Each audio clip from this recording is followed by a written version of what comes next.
Hello, నేను miss రావు. ఆదాని వ్యవహారం, ఆదానికి జగన్మోహన్ రెడ్డికి మధ్య నడిచినటువంటి లంచాల వ్యవహారం ఇప్పుడు అమెరికాలో అలాగే వివిధ దేశాల్లో కూడా చర్చ నడుస్తుంది. దానికి కారణం ఏంటంటే ఆదానికి ప్రపంచవ్యాప్తంగా కూడా వ్యాపారాలు ఉన్నాయి. సో అమెరికాలో ఆయన మీద కేసులు అయితే నమోదైనాయి. ఆ కేసులు ఏంటి అని అంటే లంచానికి సంబంధించినటువంటి కేసులు కాదు, కేవలం ఫ్రాడ్కి సంబంధించినటువంటి కేసులే అనేది ఇప్పుడు ఆదాని గ్రూప్ ఒక లేఖ విడుదల చేసింది. దాంట్లో ఒక పెద్ద ట్విస్ట్ ఏంటంటే లంచాలు ఇచ్చింది అమెరికాలో కాదు, భారతదేశంలో ఇచ్చారు. కాబట్టి లంచాల అంశం అమెరికా కోర్టులో ప్రొడ్యూస్ చేసినటువంటి ఛార్జ్షీట్లో ఎక్కడా లేదు, కేవలం ఫ్రాడ్ చేసినట్టు మాత్రమే ఉంది అనేది ఆదాని గ్రూప్ విడుదల చేసినటువంటి లేఖలో ఉన్నటువంటి సారాంశం. సో కాబట్టి లంచానికి సంబంధించినటువంటి కేసులు పెడితే ఇండియాలో పెట్టాలి, అమెరికాలో పెట్టడానికి లేదు అనేటువంటి ఒక అభిప్రాయానికి ఆదాని గ్రూప్ వచ్చేసింది. అక్కడ ఫ్రాడ్ జరిగింది అనేటువంటి అభియోగాలు 3 మోపుతూ ఛార్జ్షీట్ దాఖలైంది.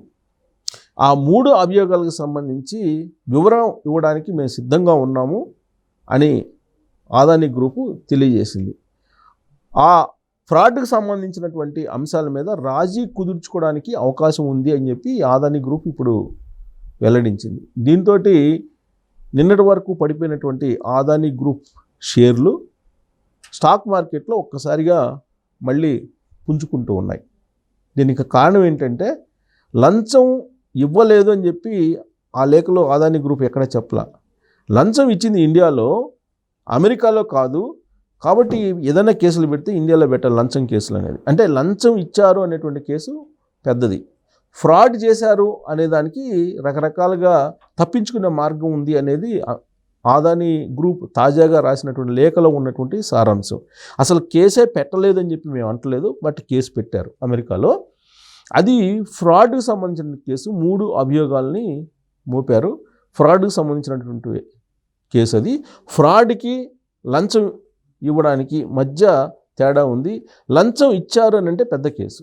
ఫ్రాడ్ అనేది స్టాక్ మార్కెట్లో లేదా స్టాక్ ఎక్స్చేంజ్లో ఫ్రాడ్ జరిగింది, ఫ్రాడ్ చేశారు అనేది దాన్ని వివరణించుకోవడానికి కానీ లేదా రాజీ పడడానికి కానీ అవకాశం ఉంది. అది పెద్ద కేసు కాదు, ఆ కేసు వీగిపోయేటువంటి అవకాశం ఉంది అనేది ఆదాని గ్రూప్ రాసినటువంటి లేఖలో ఉన్నటువంటి సారాంశం.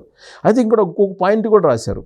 ఏంటంటే ఒకవేళ లంచానికి సంబంధించిన కేసులు మీరు వేయదలుచుకుంటే భారతదేశంలో వేయాలి, కానీ అమెరికాలో లంచానికి సంబంధించిన ప్రస్తావన లేదు అని చెప్తున్నారు.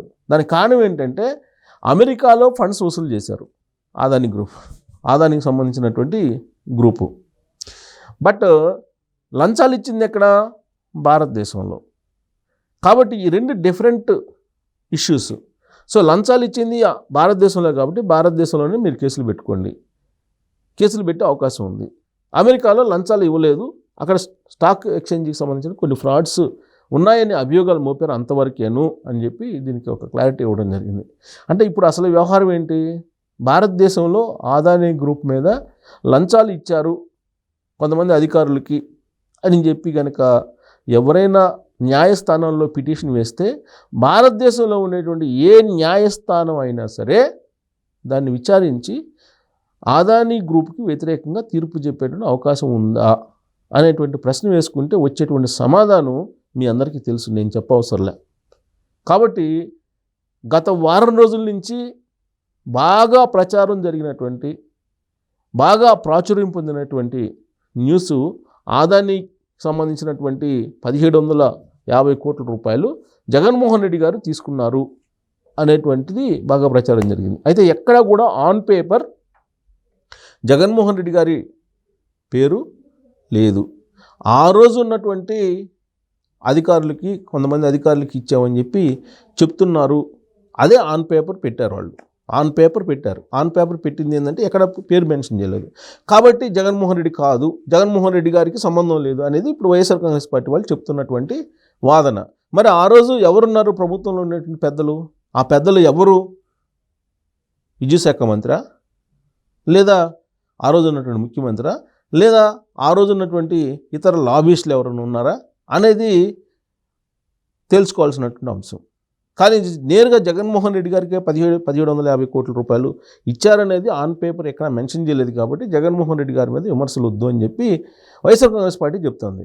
ఒకవైపు ఆ రోజున విద్యుత్ శాఖ మంత్రిగా ఉన్నటువంటి బాలినేని శ్రీనివాసరెడ్డి గారేమో అసలు నాకు తెలియకుండానే ఇదంతా జరిగిపోయింది, దాంట్లో ఏదో మతలబు ఉంది, అందుకే నేను సంతకం పెట్టలేదు, అర్ధరాత్రి పూట ఫైలు సంతకం పెట్టాలని చెప్తే ఏం ఫైలు ఏంటని అడిగాను, బట్ ఆ రోజు నేను స్కిప్ చేశాను. కానీ తన సంతకం పెట్టారు అని చెప్పి చెవిరెడ్డి భాస్కర్ రెడ్డి చెప్తున్నారు. అంటే డిజిటల్ మోడ్లో సంతకం ట్యాంపరింగ్ చేశారా అనేటువంటి అనుమానాన్ని కూడా బాలినేని శ్రీనివాసరెడ్డి గారు వ్యక్తం చేశారు.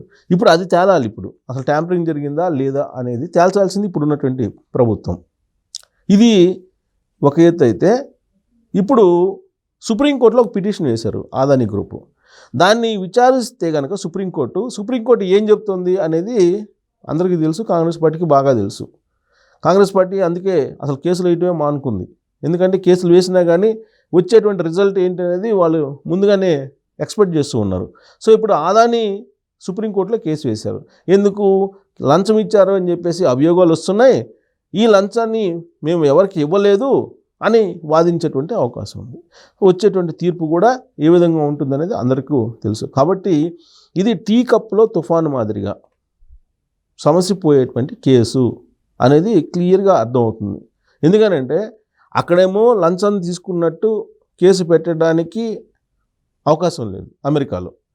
ఇక్కడేమో లంచం తీసుకున్నట్టు ఒకవేళ కేసు పెట్టినా కానీ, లేదా ఆదాని గ్రూప్ మీద కేసు పెట్టినా కానీ, లేదా పిటిషన్ వేసినా కానీ ఏం జరుగుతుందో అందరికీ తెలుసు. ఇలాంటి పరిస్థితుల్లో ఈ కేసు వీగిపోతుందా, లేదంటే జగన్మోహన్ రెడ్డి గారికో, లేదంటే ఆదాని గారికో, లేదంటే లంచాలు తీసుకున్నటువంటి కొంతమంది పెద్దలకు శిక్ష పడేటువంటి అవకాశం ఉందా అని అంటే అది వచ్చేటువంటి సమాధానం ప్రత్యేకంగా చెప్పవలసిన లేదు. అది ఒక పెద్ద మిలియన్ డాలర్ల క్వశ్చన్. ఇక అమెరికాలో ఎలాంటి అభియోగాలు మోపారు అసలు ఛార్జ్షీట్లు ఆదాని గ్రూప్ మీద అంటే, America foreign corrupt practices act కింద కేసులు పెట్టారు. ఇది ఈ చట్టంలో 3 అభియోగాలు మోపారు. ఒకటి సెక్యూరిటీస్ ఫ్రాడ్ కాన్స్పిరసీస్, అలాగే ఫ్రాడ్ కాన్స్పిరసీ,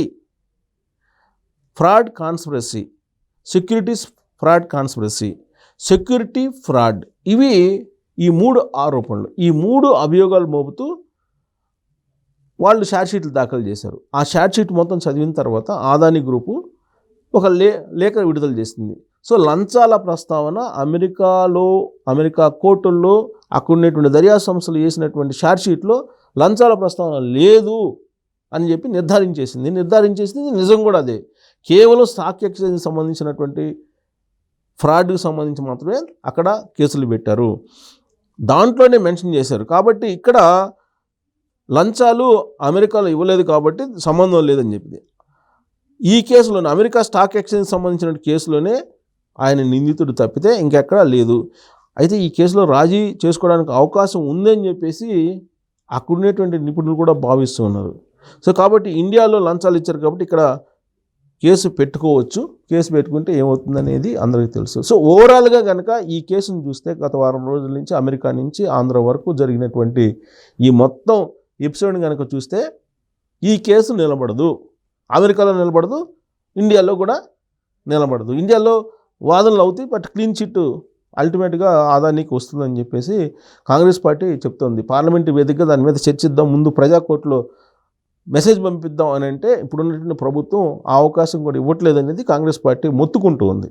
సో ఇలాంటి పరిస్థితుల్లో ఇది కేవలం టీ కప్లో తుఫానా, లేదంటే దీనికి సంబంధించినటువంటి శిక్షలు పడే అవకాశం ఉందా భారతదేశంలో అనే దాని మీద కామెంట్ రూపంలో మీ అభిప్రాయాన్ని తెలియజేస్తాను. Thank you very much.